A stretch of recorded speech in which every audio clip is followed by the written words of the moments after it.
All right, man. We got those ads out the way, man. You know, I be playing the same ads. I be having them memorized word for word, especially that exposure to bad music, the boredom. I was in here saying that word for word. I'm not even gonna lie to you. So, right.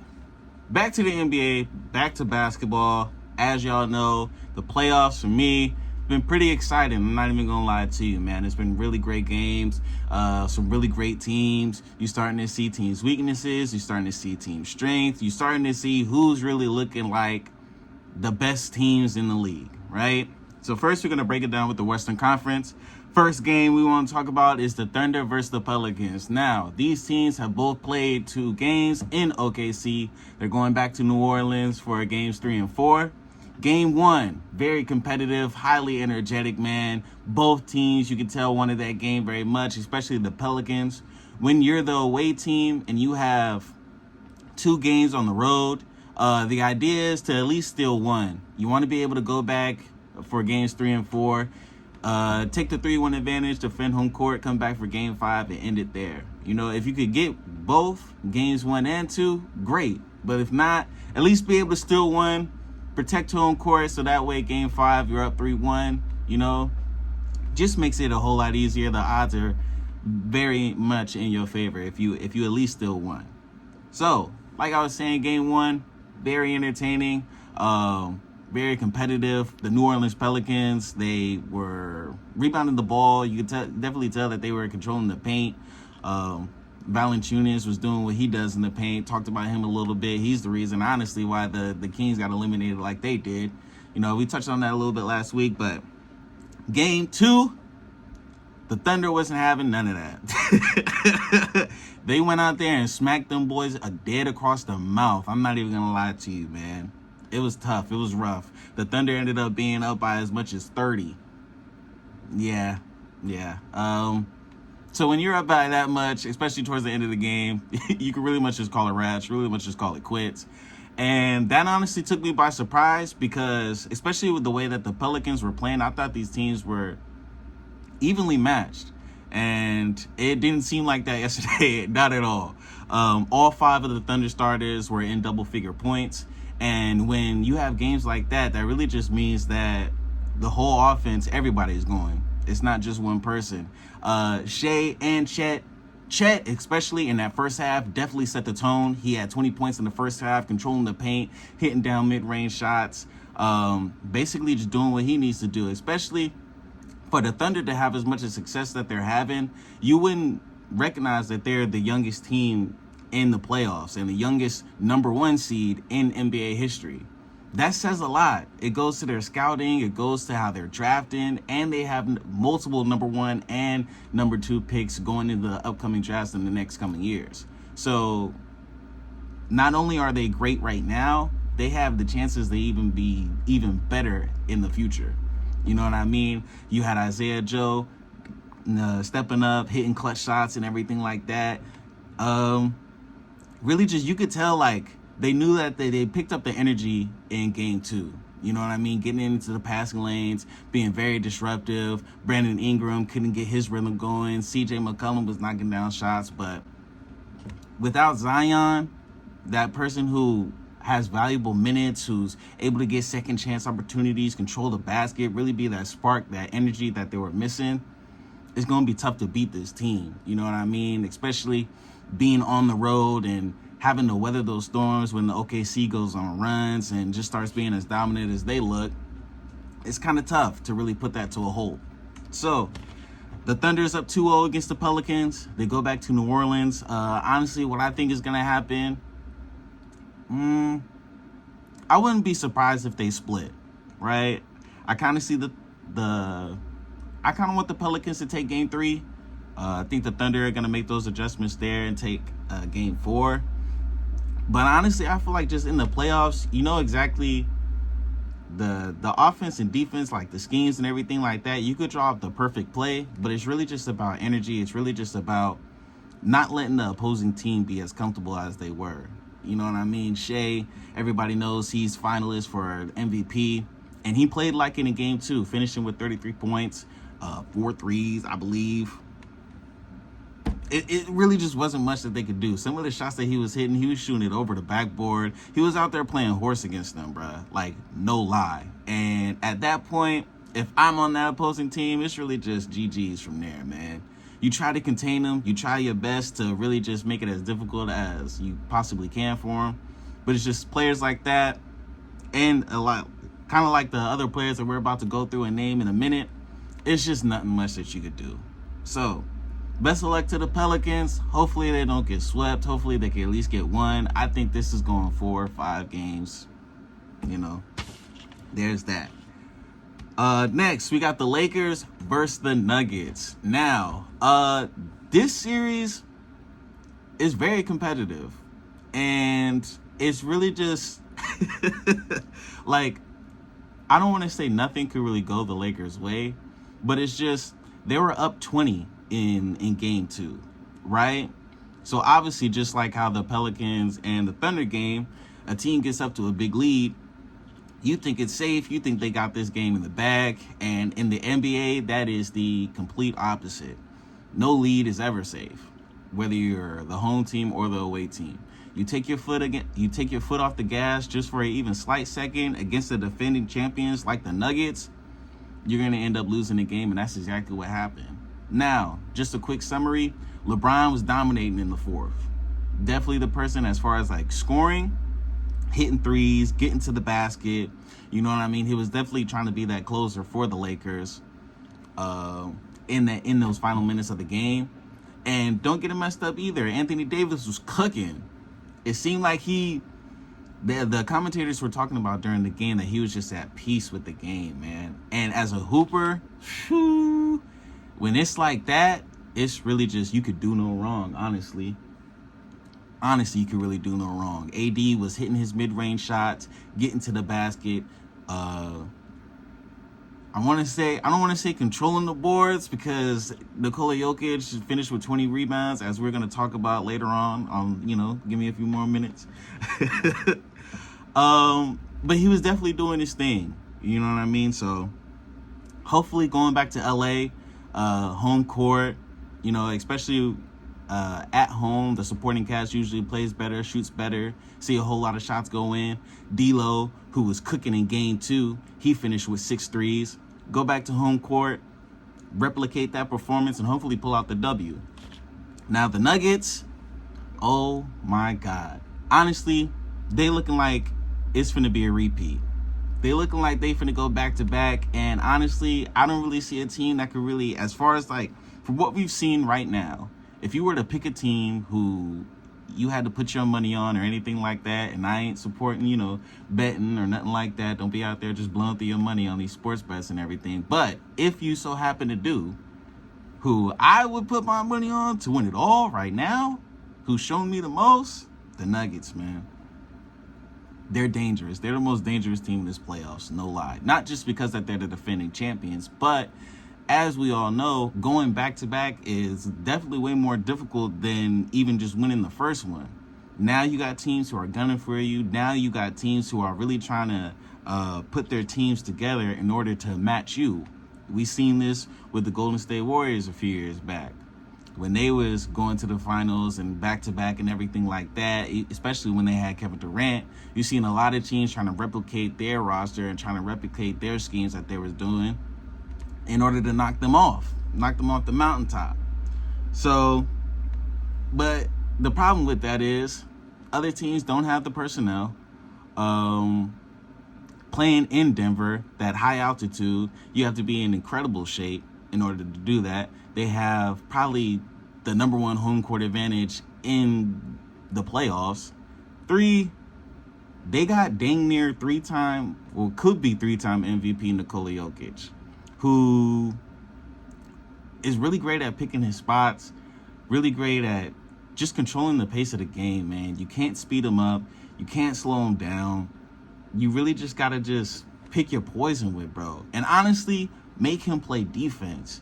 You see the Lakers doing that a lot, getting them involved in pick and rolls, getting them involved in defense, forcing him to play defense and not take those little breaks, on defense, putting him in positions where he's forced to protect the rim, crash the boards, just making him work for everything that he gets.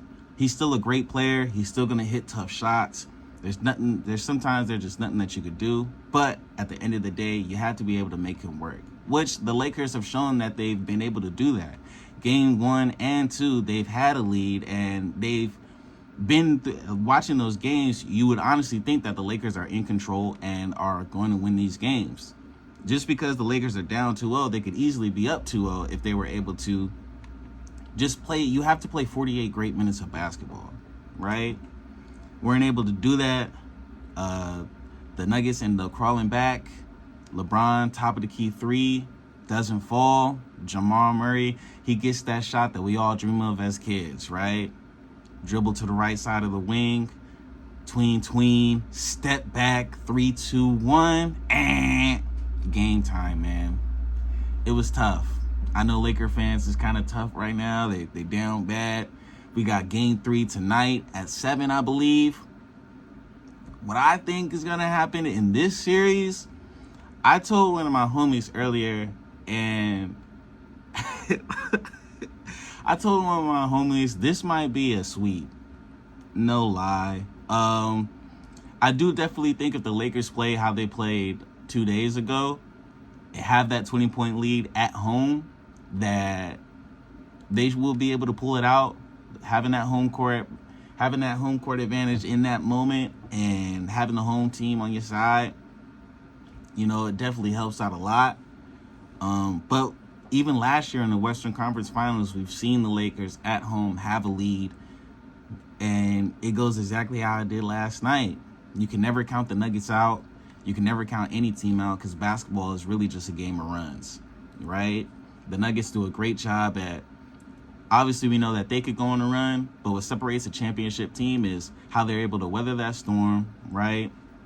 Stay composed, stay calm, even when they're down by as much as 20, be able to just chip away, crawl back, and ultimately pull out the W.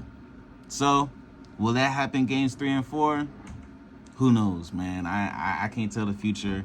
I ain't, I don't got skills like that, but hopefully they can. Definitely represent for Cali. Because we need somebody to do it. Like I said, Sacramento got bounced out, so I'm just rooting for anybody from Cali at this point. Speaking of another Cali team, we got the Clippers going up against the Mavs, and this is honestly, in the Western Conference, the most entertaining series out of all 4 series that are going on. Series is tied 1-1, going back to Dallas, and like we were saying earlier, for a road team, that's really all you want. You got the objectives completed. You stole one. Now you have the home court advantage. Now you go back to Dallas, right, for games 3 and 4. Hopefully defend home court, pull those games out. Then game 5, that's the elimination game. Or even if you lose that one, it's still 3-2. Game 6 is in Dallas. Now, I'm not saying that guarantees you to win, but you definitely, for an elimination game, being at home, definitely gives you just gives you a better feeling, more confidence, and everything like that. So, I don't know, but game 1, right? Clippers smacked them in the mouth, man. I ain't gonna lie. I don't think the Mavs were expecting it. No Kawhi either, who wasn't playing game 1. He's been having knee injuries, having knee issues, and everything like that. Ended up coming back for game 2, but for game 1, he wasn't there. The Clippers ended up just getting everything that they wanted.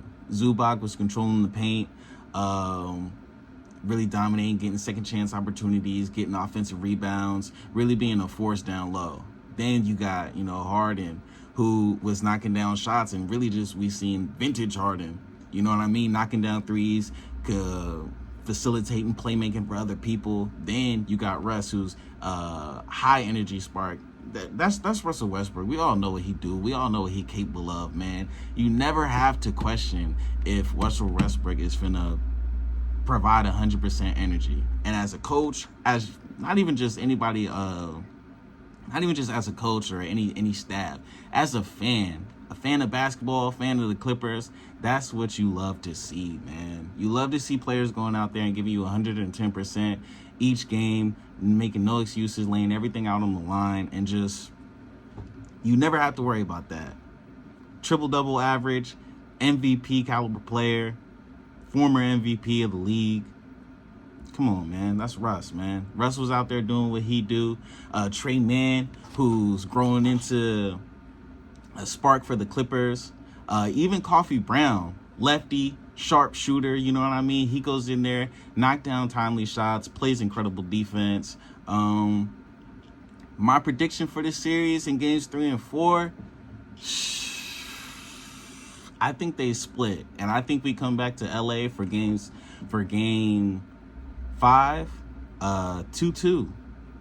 And whoever wins that game 5, to me, is really going to be the one who wins the series. I said earlier, I think whoever wins this game 3 is going to be the one who wins the series. I think this game 3 is the most important game of the series right now. Definitely want to set the tone. Each team is definitely looking to come out and put their best foot forward.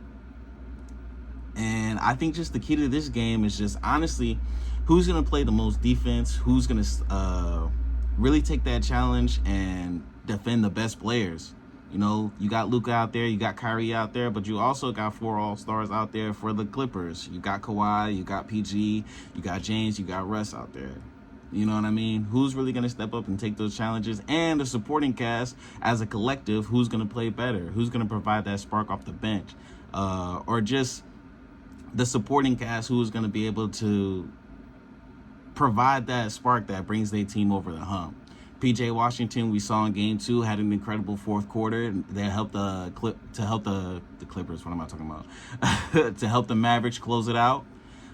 Hitting 2 threes, hitting timely buckets around the basket, which honestly helps open the floor for the best players like Luka and Kyrie. We saw Luka, because they're not able to help off PJ Washington, he's able to create those one-on-one mismatches and have one-on-one games to where he's able to ice the game. We saw him hit that top of the key 3, put him up 90-81 with a minute left. Clippers tried to fight back, but it was honestly just too little too late at that point.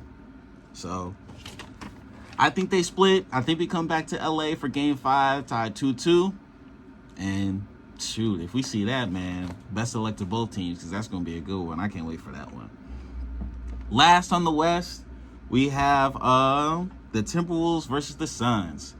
This is honestly the one that I was most excited for and I wanted to see, just because Anthony Edwards is looking like he's going to be the face of the league one day.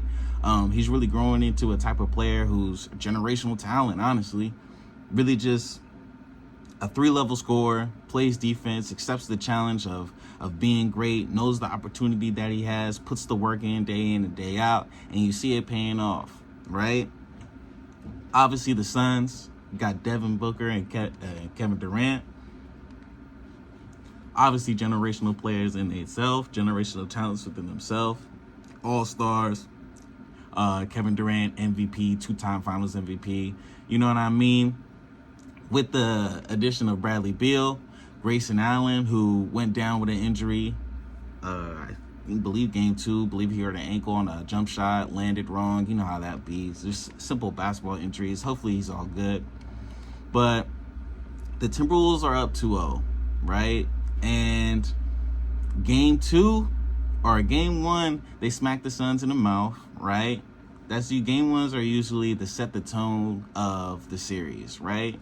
You just want to see how the opposing team is looking to play. You want to see their tendencies. You want to see what plays they're looking to run, what they're looking to target. So game 2, you come out with those adjustments and you really just make it difficult for them to run their offense or expose what you saw that their weaknesses are on defense that creates easy opportunities to score. Now, for game 2, it was looking like it was going to be a shootout in the beginning. The Suns were in control. You know what I mean? You had players off the bench for the Suns hitting timely shots. You had D-Book getting to his spots, hitting the mid-range. You had KD hitting shots. It seemed like they were just in control. Really, their offense was flowing better. Eric Gordon was hitting deep threes like he always does, hitting those timely buckets, which helped them a lot. But Timberwolves ended up turning up, and it was no looking back, brother. It was no looking back. Led by Jaden McDaniels, man. And I ain't even gonna lie to you. Before the series started, Anthony Edwards, he was interviewed. He was saying how, the Suns have Kevin Durant, but we have Jaden McDaniels. Now, you listen to that, if you're not on the team or not a fan of the Timberwolves, you look at that like, yo, did he just compare Kevin Durant to Jaden McDaniels? Has he not been watching the last dang near 20 years Kevin Durant has been in the league? But Jaden McDaniels put everybody on notice last game, man. Finishing with almost 30 points. Really just in that second half turned up and created that spark that Minnesota needed to get on the run and really just push their lead out to double digits, and it was over from there. Mike Conley hitting shots, Jaden McDaniels leading that charge, Karl-Anthony Towns hitting threes, getting offensive baskets, even running a pick and roll with the big man. You know, Cat was being the ball handler, Rudy Gobert rolling to the basket. So you really have two choices there, right? Are you going to stay with Karl-Anthony Towns because you know that he could shoot it, or are you going to are you going to defend the role? So the Suns, they kind of played up. Didn't want Karl-Anthony Towns to take that shot. He would dump down to Rudy Gobert, and that's an easy dunk right there, man. So my predictions for this series, I think this one is going 5. I feel like Game 3 is going to be just one of those games that Kevin Durant or D-Book is just not going to allow the Suns to lose. You're back home. You know what I mean? You're in a position to where you don't want to go back 3-1 or even lose the series 4-0, being swept. So players of that caliber, players like D-Book and Kevin Durant, they could just put on a performance to where you just know they're not going to lose this game. So hopefully they're able to go back to Minnesota and tie the series 2-2. But what I think, just the Timberwolves just being the overall better team, if they're able to stay healthy, they're able to play like how they were playing in games 1 and 2, going back to Minnesota 3-1, and which ultimately going to close the series in Game 5. That's my prediction. Not saying I'm right or wrong, you know what I mean? Like I said, not trying to predict the future or nothing like that, but that's just me. In the Eastern Conference, we got the Bucks and Pacers. So for those of y'all that don't know, before we get started, Damian Lillard has been my favorite player honestly, since he hit that buzzer beater against the Rockets back in 2013, I believe, around there. Correct me if I'm wrong, for sure. And to be honest, this is the first opportunity that Dame has had that I really believe that that he has a legit shot of winning the championship and getting the ring, right? Because everybody wants to talk about, oh, what has Dame done and da-da-da-da-da, like all these petty arguments that I be in. Like, bro didn't just lead a franchise to their winning their first playoff series in 14 years. Like he wasn't carrying a Blazers team for the past 10 years, breaking scoring records over there, becoming a franchise leader in threes. Like, come on, man. People want to ask what he's done, because they try to give so much value to having a championship and having a ring. Bruh, Robert Horry got 7 of them. I don't hear him in no GOAT debates. I don't hear him in no number 1 player of all time. No, I don't hear none of that. You want to know why? Not to say that he wasn't good. Obviously, he was in the league, but like, bro played with Kobe. Bro played with the likes of Shaq. He was on that Spurs team with Tim Duncan. Like, he was a guy, but he wasn't the guy. You know what I mean? And like I said, I'm not trying to push no buttons over here. Obviously, y'all know my history in basketball. I'm not saying I made it to the collegiate level. I'm not saying I made it to the NBA, nothing like that. I ain't trying to push no buttons. Just calling it how I see it, you know? So, Bucks versus Pacers. The Bucks in Game 1, Dame was out there cooking first half. He had 35 then. But the Pacers flipped the switch in the second half, and you saw a completely different team. Picking up full court, getting in the passing lane, not letting Dame get to any spot that he was comfortable with, and he actually ended up not scoring at all in the second half of Game 1. They still ended up winning, but with the Pacers putting on that performance right there, something to build on to Game 2 And that's exactly what they did.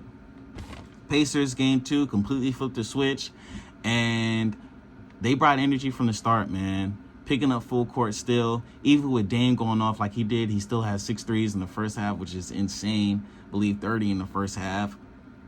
But it had to be more. Other guys have to make shots, and the supporting cast just wasn't hitting like they was in the first half or in the first game.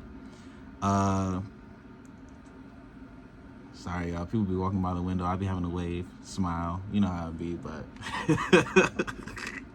but yeah, they weren't able to hit timely shots like they was, and it was just tough to see, man. They ended up being down as much as 20 at home, which is tough.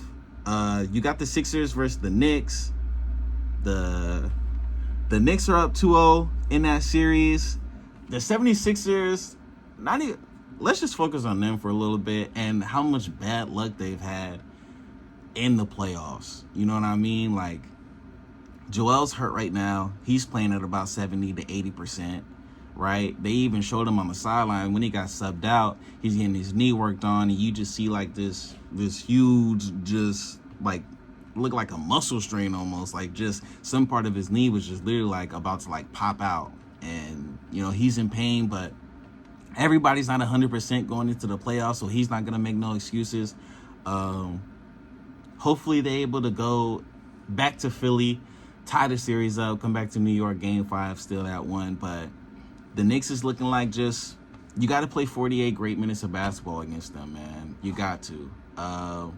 Taking your foot off the gas, even if you have a great lead against that team, ain't really going to do it because they're scrappy, they're feisty, they're going to play defense. And even without them not having Julius Randle, they still believe that they have the talent and have the capability to win this series. So hopefully the Sixers are able to make it do what it do and make some shake, man. And hopefully it all starts by winning game 3. They win game 3, you got something to build off of, and knock them out for game 4. Cavs Magic. The Cavs are up 2-1 or up 2-0 in that series. Going back to Orlando, for games 3 and 4. The Cavs have been just, honestly, this series has been just the Cavs series, honestly, and it's honestly their series to lose. Obviously, with them losing in the first round, how they did of last year, really kind of let some people down. I even had high hopes for them, but I feel like it was just a learning lesson and definitely the experience that they needed because they're a completely different team this year. Their defense is scrappy. Their interior defense is dominant. You have Evan Mobley. You have Jared Allen. I was about to say bro with the afro, like he doesn't have a name, so I don't know why I was going to do that. But just 2 7-footers down there that really, when they're locked in, man, it's really tough to score from the interior.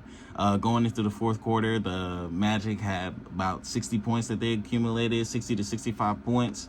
And that's tough, man. That's tough. Turning over the ball and everything like that.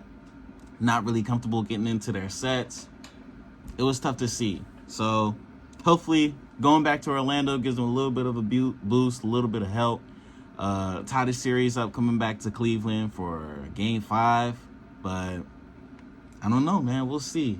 Because they lose game 3, it ain't really looking too good. Down 3-0, that's not a position you want to be in. So we'll see. Heat Celtics. The game 2 was really a shocker. Game 1, the Celtics put on a performance who, like, we all thought that they was about to, right? Celtics were out there very dominant, getting in transition, attacking the paint, attacking the lanes, and kicking it out for 3 and really knocking down shots. Playing that scrappy defense that they normally play by the Drew Holiday being that perimeter guy, locking that up. Kristaps Porzingis being in the interior, being that force, and Derek White also being on the perimeter. It makes it tough for guys to really get in rhythm and really get their flow going. Game 2, that was not the case at all. Tyler Hero and Bam Adebayo took over and was really the deciding factor of why the Celtics won those games. And even just with the Heat, they have championship experience. They've been to the Eastern Conference Finals. They've been to the finals twice. You know what I mean? Their backs are against the wall every single playoffs, it seems like, and they always find a way to win. In game 2, you saw the Celtics going on runs, and really you saw there were times during the game where you thought that the Celtics was going to run away and this was going to be their game to take. The Heat were able to weather the storm, go on runs of their own. You had Bam Adebayo getting into the post, creating opportunities to score there for himself, or also playing the pick and roll with Tyler Hero, kicking it out to the shooters for 3. Guys were hitting shots. Tyler Hero ended up having 20 points. He had 6 threes that he finished with. And also 14 assists. Being that playmaker, being that guy that can facilitate and get guys open shots, you know, it was tough. They ended up stealing game 2, go back to Miami for game 3 and 4 with all the confidence in the world. I think Jimmy Butler is still not playing for game 3 or 4. He'll be reevaluated, I think, in a week, couple weeks, week and a half, something like that. So hopefully the Celtics is able to turn up. They're the number 1 seed. They were highly favored to win the championship this year. Honestly, on paper, it looks like they have the best roster in the league. So hopefully they don't fumble this, man. Hopefully they don't. What I think this is going to be, man. I think this series is going 6 or 7. Who's going to win?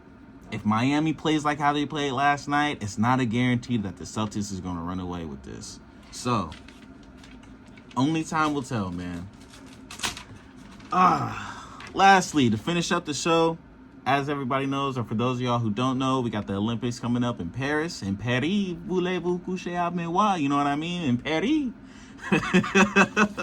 Now, just to catch y'all up on some stuff, as far as just basketball, there have been a lot of European players that come to the NBA, have tremendous success. A lot of the top players in the league are European players, you know, or players that come from overseas. You know, we got Jokic, Luka, Giannis, you know, Joel. You know, we got some players from Europe who are just overseas that are dominant and are like looking like MVP caliber players.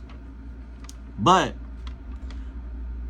the US of A said they wasn't having none of that. They're tired of the talks. They're tired of people doubting them. They're tired of people putting disrespect on their name. And that honestly seems to be like the trend for America. You know, we had the Dream Team. We had the Redeem Team. And now we got, I don't even know what to call this team. The roster is accumulated of LeBron James, Kevin Durant, and Steph Curry. We can honestly start right there if we wanted to, but there's more players who are all-star caliber players. We got D-Book, we got Devin Booker, we got Anthony Edwards, Anthony Davis, Joel Embiid, who is really a steal. He's not even supposed to be on the USA squad, but because he has a citizenship, or I don't really know how that works, to be honest. But he's on the USA team nonetheless. Tyrese Halliburton, Drew Holiday, Kawhi Leonard, Jason Tatum, and Bam Adebayo. LeBron James has 2 gold medals. Kevin Durant has 3 gold medals. And combined for this team, we have 11 Olympic appearances, 10 Olympic gold medals, 3 FIBA World Cup titles, 12 NBA All-Stars, 4 NBA MVPs, and 6 NBA champions. So the question I just want to leave y'all before we end the show is, who do y'all really think is going to stop that? What country y'all think is going to put together their best squad, of their best talent, of the best players that they got over there, and is really going to beat this squad that's lined up? That, keep in mind, all players are starters on their own individual teams, playing in the best league in the world. Right? LeBron, KD, Steph Curry. Y'all really think? Never mind, man. All right. Honestly, that went a lot faster than I thought it was going to go. I appreciate y'all for tuning into the show. Tune in next week for more basketball talk. And like I always say, man, you could call into the show as well. The number is 916-278-3666. Let me pray on that. yeah, call in, share some of your thoughts on the season, on the playoffs, what y'all predictions might be. Any reactions to the game, anything that y'all want to talk about, chop it up with your boy. Follow my YouTube channel, follow my IG. My IG is @_Zay on the mission. I also have another IG page, weekly_mission. You can see clips from the show, see TikToks that I make and everything like that. YouTube channel, That's Just Me podcast. You can catch the show. You can catch the video of the show. I recorded and uploaded on there. Congratulations to anybody who's graduating or getting set to graduate. I see everybody taking their grad pictures. I see everybody getting ready to walk that stage. Definitely a beautiful accomplishment. Shouts out to everybody who is graduating this semester, man. And yeah, that'll do it for your boy. I'm gonna still play probably about maybe 1 or 2 more songs. Probably just one. Want to respect the other DJs who got their time slots coming in. I appreciate y'all for tuning in and listening, man. And for YouTube, y'all be smooth, man.